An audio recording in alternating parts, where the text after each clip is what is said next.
Hello, everyone, and welcome back. My name is Melissa as the Sunshine, and I have Earth. Hello! I'm so excited you joined me for this. Yeah, I'm super excited about it. Like, it's going to be a really good time. I'm really excited about, like, all the folk that are playing. It's been really cool getting to have everybody play all weekend and, like, see, like, I don't know, like, look over there and be like, oh, someone's playing Tier 4. Yeah. Wonder what they're going to do. Are they going to make it? Are they not going to make it? Who knows? Who knows? So it's going to be really fun. I just want to go through the format again if you're joining us. This is Turf Royale here at G7, making its G7 debut, making its rebrand debut, if you will. So the rule set for this is that you, as the player, are basically playing solo. So your team doesn't matter, your win-loss doesn't matter, your splats don't really matter. All that matters is the turf inked. So that number at the very end, if you win, you have to subtract your win bonus. If you lose that number total, that is what we're going up against. We're playing 3 games, and we're playing on Splatfest stages. So we're going to be starting with bunker games. And the reason that I went through these is there was a little while ago, I believe 9 kind of championed it, was this idea of what are the community voted favorite Splatfest maps. So bunker games is definitely up there as one of the favorites, and I think that, you know, people really enjoy playing it. So one of the things that's cool about bunker games is that the middle of the map becomes inaccessible near the end of the game. I think at about a minute left is when you get the warning and then it starts coming down. So it's really important for a team to be able to have control over that, especially, like, I feel like you're going to see, like, people trying to get in there and, like, maybe putting, like, a beacon down, but if you put a beacon down, then your team's going to get in there. So it's kind of like, the thing that's really cool about this is, like, the competitive environment really enjoys it because it has that specific objective of getting in there. But in this case, that doesn't really super apply because anybody else could get in there. But if you have it all inked already, then it'll be interesting to see how people react to the center. It certainly will. I think if you had played in the Nintendo Winter Open or you watched it, you saw kind of this pivotal game of bunker games. And I think one of the main things is the moment you saw a team get wiped enough to not make it into that zone, and when that containment unit went down, you could tell that they lost pretty much, I believe it's about a third of the map is contained with that. Yeah. So it's a really, really important part. And, you know, it's something to consider. The thing that's also cool here is that it kind of be useful for you to have, like, the other team have a beacon in there if you also have a beacon in there. Yeah. As long as you're the one to jump to it out of your team. Because then at least they'll be painting over some of it, and then you can be painting over that some of it. And it's kind of like this awkward collaboration with the other team where you're like, well, I want you to paint, because otherwise I have nothing to paint over. Yes, and that's something actually when I casted this with Black at Summer Splat, we discussed kind of this, like, hidden pro strat, okay? So the idea is, and I know none of these players played it then, so they might be a little out. But the idea is, if you make a deal with somebody on the other team to each paint over without actually splatting the other, you're just going to rack up those points. Yeah. But then again, that person's still someone you're competing against. Yeah. So you got to make sure that you're painting more than them still. Like, get every little inch of it. Otherwise, you're just helping someone else beat you. Yeah, and I think that's like a really important thing that whenever I watch Turf 4, I think about.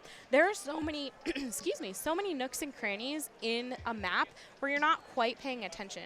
And those add up. Even that little bit, the first time I did this, my first, like, test run, I believe the point difference was like 12 points between first and second place. Wow. That's like nothing. Just that, like, little, that's the, like, one extra, like, ballpoint, like, drop at the end of the game, or, like, that's a sprinkler. Yeah. It's ridiculous how quickly you can see these kind of change over. So, what weapons do you think we're going to be seeing here?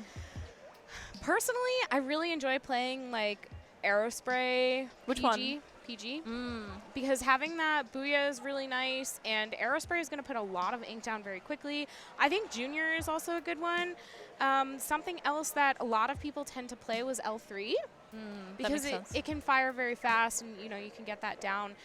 Sloshers are always fun to watch on it, even though you have to be really good at it to kind of get that momentum going. And something that I don't see as much as you'd expect are rollers. So, I think with rollers, it's still just, it's so hard to get paint down unless you're actively rolling. And if you're actively rolling, like, how much main saver are you actually wearing? Because otherwise you're just going to roll a little bit, Oh, I'm out of ink. Okay. Roll a little bit. Oh, no. Not again. Not again. Very true. And those flicks aren't really going to help you in terms of painting.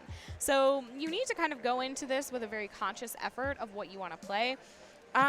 You know, splatter shot, vanilla is something that we can see too. So I think we have a lot of different options, and I'm excited to see what they come up with.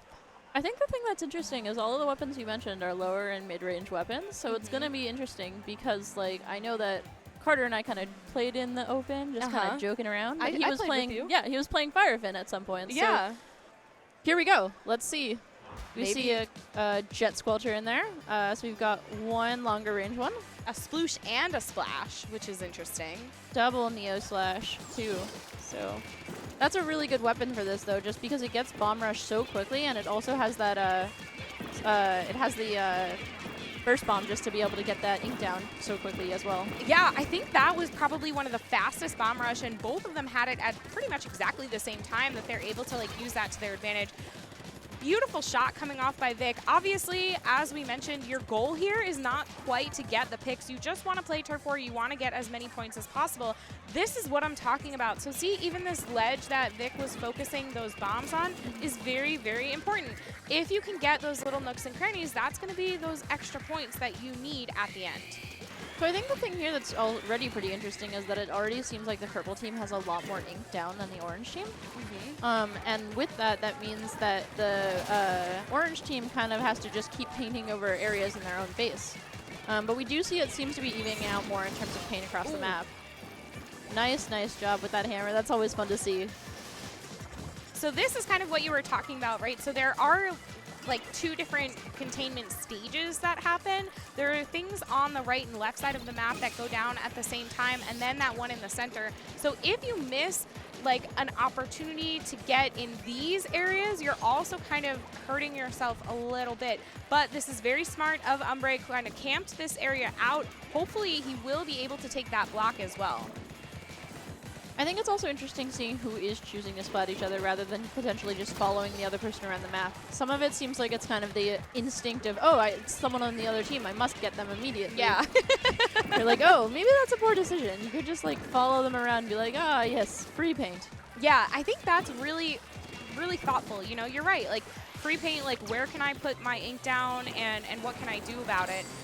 And obviously, turf war goes a lot faster than any of the kind of more competitive modes that we see in traditional tournaments. So we're counting down. We're less than 45 seconds left right now, and that middle section is about to fall. I don't think Crid is going to be able to make it in time. It looks like Luna has got them pretty well trapped, but they do manage to get that kill on Luna before actually ending up in a pseudo trade. We do see a purple in kind of a danger zone, which does mean that they've got a lot more to paint than Umbre over here. Yeah. I think Umbre was really smart. Again, made sure that he was in the middle of that containment unit to take that out. Now no one is going to be able to get in there. There are no beacons. So, I think it's pretty good. 9 over here using this Clash Blaster. It's really fun to be able to watch him play this as well. So we'll see if any of the pro strats coming out here. Yeah. Personally, I'm betting on the Neo Splashes. I think that Vic and Luna did a pretty good job with them overall. Yeah, I would say so too. I think that it's just really good to be able to cover very, very quickly. And I think it's also good that they're on opposite teams.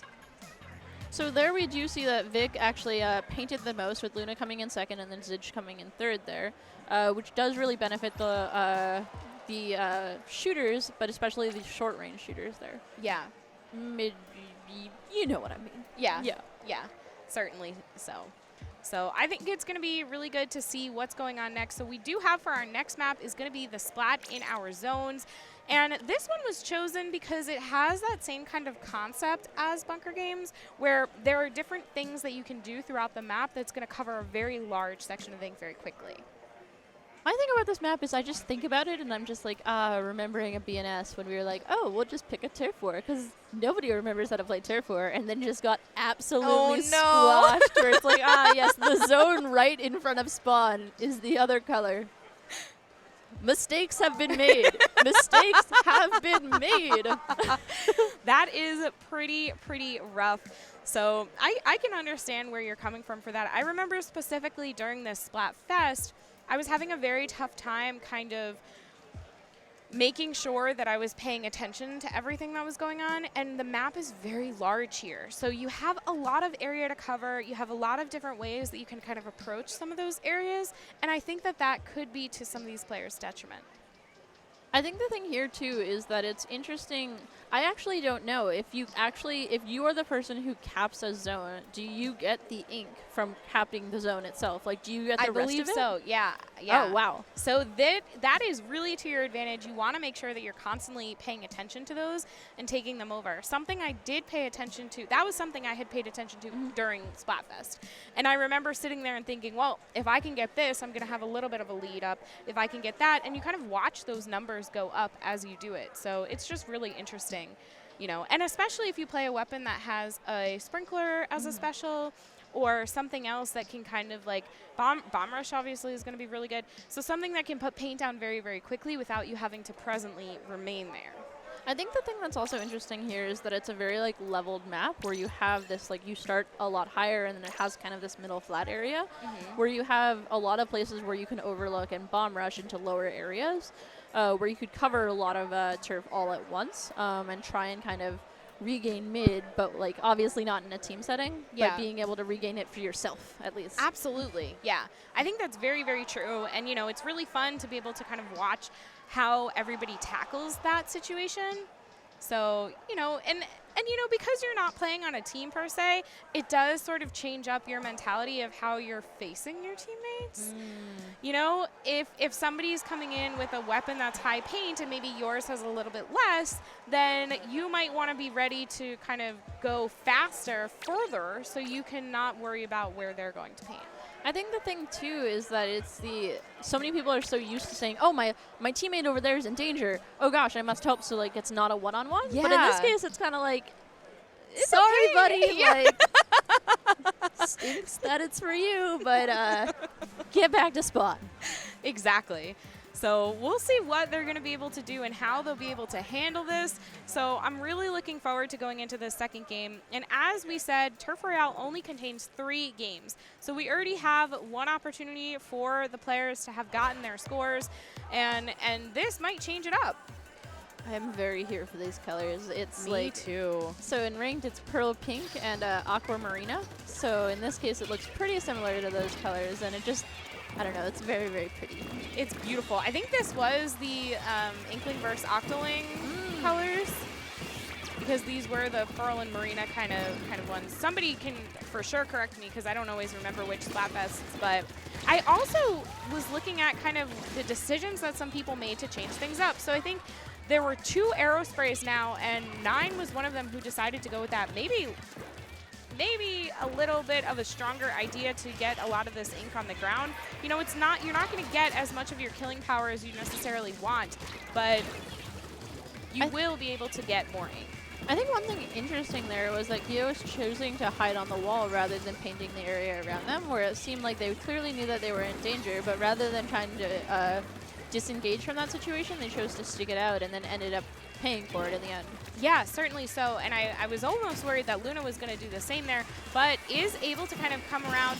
All of these Booyahs, though, coming out will help to take some of these zones. So see right there, that was a huge point jump that if you were watching that player who had capped it, they just went up huge. So this is where it's really important to kind of take control of those zones as quickly as you can and flip them back and forth, because it's going to give you more points the faster you can do that.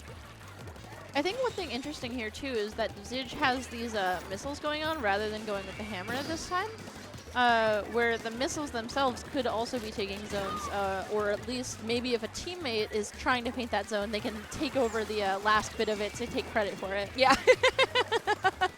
I think that it's still really smart to just pay attention where your teammates are.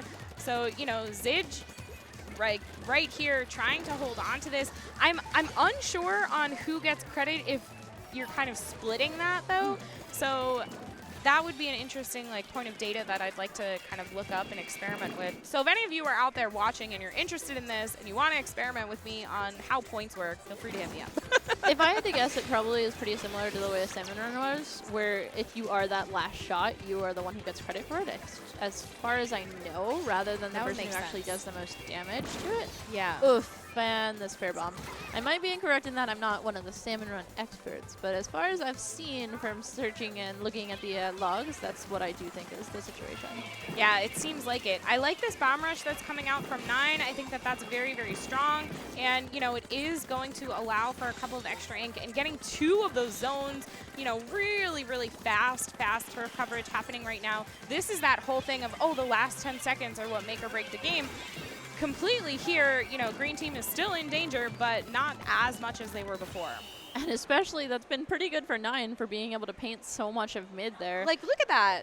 They definitely helped the pink team out there so that they were able to paint over where he was going, but he did manage to take, to just go across mid and paint all of that up.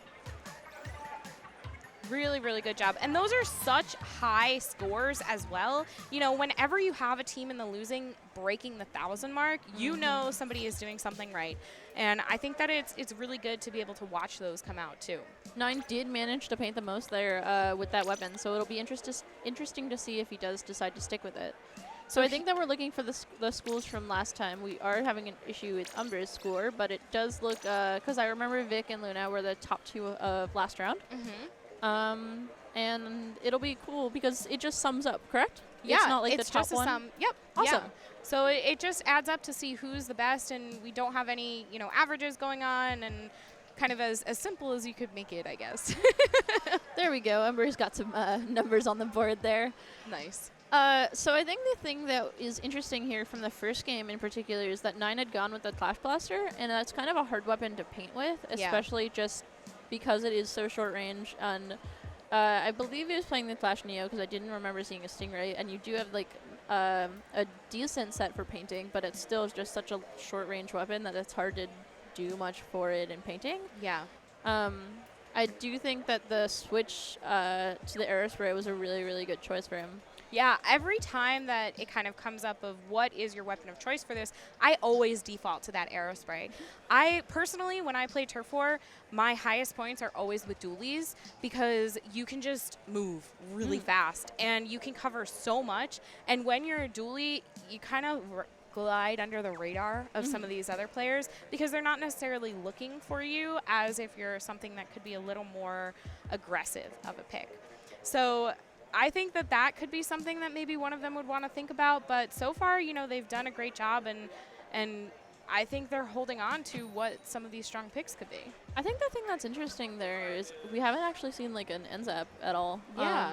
And personally, that's always been a weapon that I've been oh, it's turf. Okay, I'm just gonna go with an NZAP. It's kind of a good basics of overall everything. So Yeah. you get special, you immediately pop it, and you can just keep painting anyways. Certainly.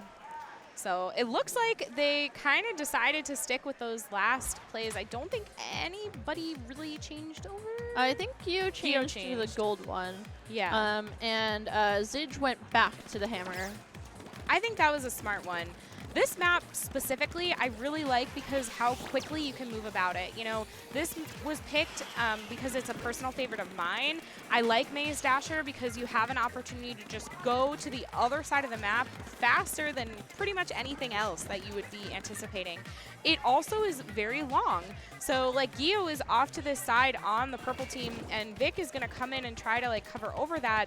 But there's still just such a long way that they have where you can utilize that to your advantage. It's also just interesting because it has those gaps where if you take the ramp, you're probably going to make it across. But if you kind of miss it or just jump off somewhere where you think there is a ramp, you can go for a little bit of a fly off the map there. Yeah, certainly can. So we'll see what they're going to be thinking about here. I think that Baller is also kind of a strong pick, so maybe this is what Gio was thinking, that it's going to ink very, very quickly. You're going to be able to rack those numbers up. So with the Aerospray and the Baller as a paint, I think almost any Aerospray would be kind of a good pick because you have a good option with all of the specials for ink. but definitely Baller and Booyah would be the ones I choose, I think. I think that was the first time we saw someone jump back, and it seemed like you kind of looked at the map and saw, hey, look, there's all of this free space back at spawn. If where I am right now isn't that great, but maybe if I can get back there, I'll be able to paint up spawn. Yeah, I think that's really important because those are the detail spots. And also there, it's pretty unlikely that your team, the opposite team will get up there, so it'll probably say painted your colors. So if you paint it once, you're already the only one who will be able to get that ink. The one thing I saw from that overhead view that kind of like gets under my skin is there was a lot of turf on the purple team side that hadn't been painted, specifically right next to spawn. Like surrounding that pad where you spawn from, that was all still clean. I think a lot of that is just like so much carryover from playing ranked or from playing like even normal turf war is just the get to mid, take over mid, you can paint your base afterwards and use it to get specials or get back in. If you paint it now, then you can't get back in. But in this case, it's paint it now or someone else will. Absolutely. And I think that's where, when I play turf war, I always kind of have that in the back of my head that, you know, yeah, like you can use it to your advantage later on, but if you're missing out, that could be the difference between like a 0.5%. And we've all lost those turf war games at 0.5. We all know that feeling. So I think the thing here that has also been interesting is that just seeing how much that Vic has been able to paint. And we see 2 bomb rushes going off in the same area from the same team. That might have been a bit of a misplay there, considering that they're both trying to paint over the same area with similar specials. Certainly looks like it, but that will end our 3rd game, so I'm excited to see what our point tallies were. This one, I think, is the closest game, like in terms of teams, that we've seen. Yeah, definitely. For the last 2, it's been kind of a squish team-wise, but this one kind of ended up at least a little bit closer. Yeah. Oh, man. We do see 9 coming out on top again with Drift and then Luna coming in next. So that was pretty good for all of them. I think that they did a really great job with it. So, you know, at this point, adding up those scores, seeing who our kind of victors are. So these are the scores so far from that 2nd game. Yes. And Vic and Luna are still in the lead. 9 moved up, though, to 3rd place. And I think that makes 9 a pretty good challenger, considering the fact that 9 did paint the most in the 3rd game. I don't recall by how much, so it'll be interesting to see whether or not 9 did manage to get enough, or Vic and Luna will be able to hold on, having made that Neo Splash decision. I think it was about 100 points. So it was pretty close there. I'm not sure who will be the winner there. Yeah, as soon as we get the points from the winner there, then we'll be able to kind of move on. So, yeah, you know, as soon as we can see what that situation is, because we were told we're going to take a group photo, so we want to make sure we can get that you know, to you guys. I definitely would like to know who won, and then I would also like to know who won. Kind of curious. You know, it's kind of information there. Oh, hey, look. We see a Chaos versus Order there going on. It looks like Chaos actually won. Really cool Twitch poll going on there. Yeah, I love that so much. I think the Twitch polls are really fun. You know, it's a great way to involve viewers and us to kind of see, you know, what are the things that we're thinking about and how do we make that an option. And it's a pretty close one, too. So, I don't know. Personally, I played on Order. I'm kind of a neurotic human being, so picking Chaos to me just felt very stressful. I played on Order, too. We've got enough in common that it's kind of like Chaos seems terrifying. Yeah, absolutely. I think I also had to kind of go with Order because I felt it very strongly that, you know, if they had sort of teased that whatever the outcome would be like a Splatoon 3 theme. And I was like, oh, I can't imagine Splatoon is Chaos. Like, it would be an entire salmon run everything. I mean, I guess you could say that a lot of the game really is Chaos. Like, if you talk to someone who's at least... I am personally talking about my mom, who has watched, like, every tournament that I've helped out with in producing or anything. She'll come in and watch it, and she's like, this is very chaotic. I don't know what's happening. It's very interesting. Everything looks nice. Thank you, dear, for sharing this with me. I don't know what's happening. That's very, very adorable. And I'm like, thanks, Mom. Yeah, that's really sweet. So I can understand that because you look at it and you're like, I have no idea what's going on at first. But then when you talk to a lot of these players, they can kind of say that, you know, there is a lot of order to it. You have to have these ideas of how you're going to break into a map, what you're going to go for. So I believe that results are coming in very, very soon. So I am excited to see who takes home the turf champion role. And we Ooh. see Vic Villian. So Vic has come in first place just by what, 150 points? 56. 56 points. Yeah, sorry. 56 points, 9 right behind with 41.90, and Luna just behind that. Behind by So 65 there. really, really close points. This is exactly what I was talking about, that if you can get some of those little nooks and crannies, this could have been different. Yeah, it's super interesting to see how this ended up. And congratulations to Vic. Really nice job to all of the players. They did an excellent job getting in to actually being the top 8 here. They did an excellent job playing and showing off really what these different weapons can do in turf. Yeah, and I hope that you guys watching enjoyed it too. And, you know, hopefully we can see it sometime soon. Yeah.